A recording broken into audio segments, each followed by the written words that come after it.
Star TV special news నేను నీరజ. తెలంగాణలో కాంగ్రెస్ ప్రభుత్వం పాలన మొదలుపెట్టి వారం రోజులు పూర్తయింది. వారంలోనే ఇచ్చిన 6 గ్యారంటీల్లో 2 హామీలు అమల్లోకి తెచ్చింది. మిగిలిన వాటిని అమలు చేసేందుకు గ్రౌండ్ వర్క్ ప్రిపేర్ చేసుకుంటుంది కాంగ్రెస్ ప్రభుత్వం. వారం రోజుల్లో కాంగ్రెస్ ప్రభుత్వం చేపట్టిన హామీల అమలుతో చేసిన కార్యక్రమాల వివరాలను ఇప్పుడు చూద్దాం.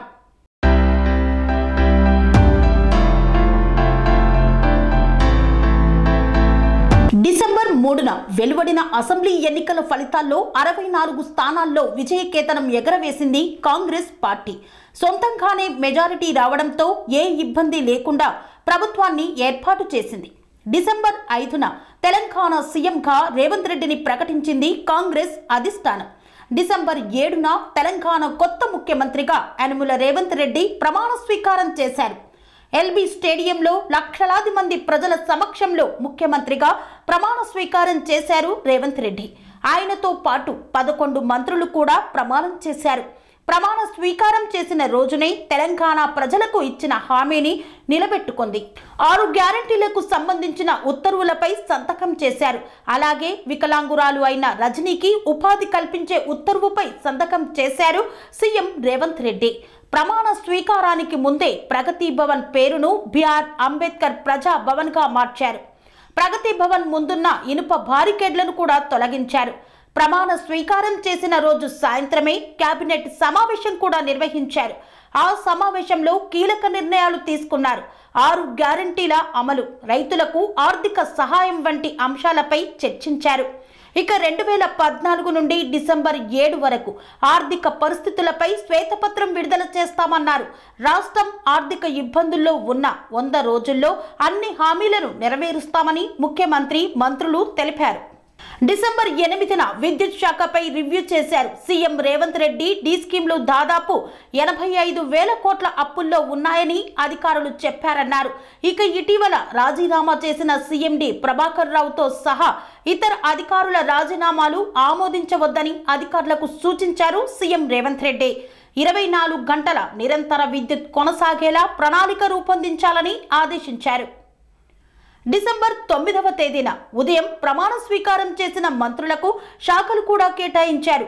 అదే రోజున అసెంబ్లీ సమావేశాన్ని నిర్వహించారు. గెలిచిన ఎమ్మెల్యేలు శాసనసభలో ప్రమాణ స్వీకారం చేశారు. బీజేపీ ఎమ్మెల్యేలు మాత్రం ప్రోటెం స్పీకర్గా అక్బరుద్దీన్ ఓవైసీని అంగీకరించలేదు, ప్రమాణ స్వీకారం చేయలేదు.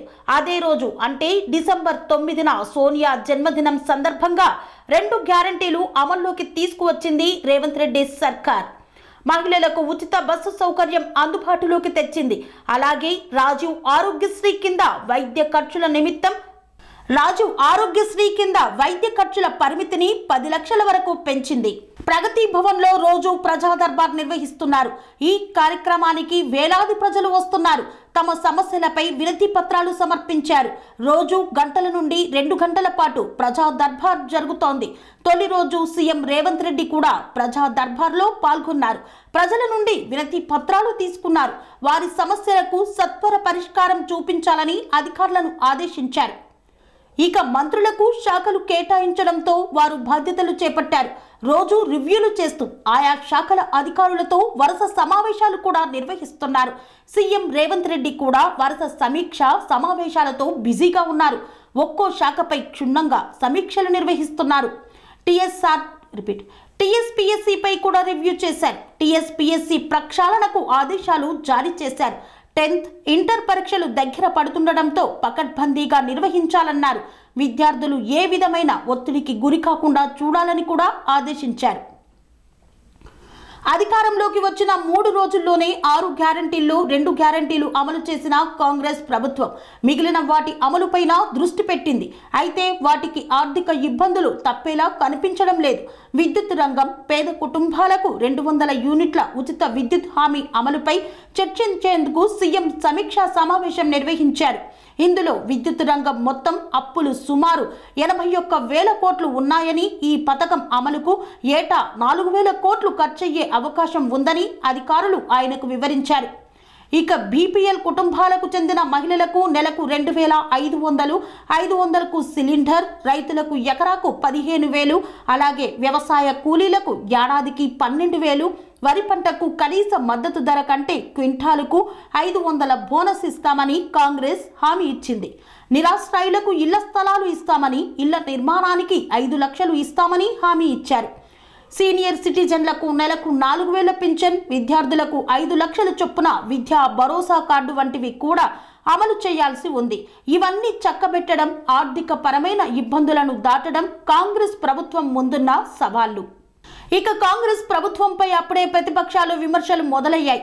ప్రభుత్వం ఏర్పడిన రోజే రైతులకు క్వింటాలుకు 500 బోనస్ ఇస్తామన్న హామీ ఏమైందని ప్రశ్నిస్తోంది బీఆర్ఎస్ ప్రభుత్వం.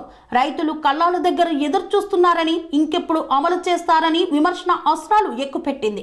ఇప్పుడే ఆట మొదలైందంటూ మాజీ మంత్రి కేటీఆర్ కూడా రేవంత్ రెడ్డి ప్రభుత్వంపై విమర్శల విల్లు ఎక్కుపెట్టారు. ఈ పరిస్థితులను కాంగ్రెస్ ఎలా దాటుతుందో వేచి చూడాలి. పనేసియా మెరిడియన్ హాస్పిటల్స్ ప్రతి సామాన్యుడికి అందుబాటులో అంతర్జాతీయ వైద్య ప్రమాణాలతో వైద్యం, 24 గంటల అంబులెన్స్ సర్వీసుతో పాటు అత్యవసర సేవలతో ఏర్పాటైన చికిత్సా విభాగం. మా దగ్గర గుండె సంబంధిత, మూత్రపిండ, కాలేయ, కంటి జబ్బులకు, మోకాళ్ల శస్త్ర చికిత్సతో పాటు కోవిడ్-19, బ్లాక్ ఫంగస్ వంటి వైరస్లకు, అన్ని రకాల ఆరోగ్య సమస్యలకు నమ్మకమైన అత్యాధునిక వైద్య చికిత్సను అందిస్తున్న హాస్పిటల్ పనేసియా మెరిడియన్ హాస్పిటల్స్. మీ ఆరోగ్య సమస్య ఏదైనా ఇప్పుడు పరిష్కారం సాధ్యం. సంపూర్ణ ఆరోగ్యం కోసం సంప్రదించండి Panacea Meridian hospitals. Opposite Bheeramguda కమాన్, RC Puram, Sangareddy district. Pin code 502032. సంప్రదించాల్సిన ఫోన్ నెంబర్ 0845524177 మరియు 7893757770.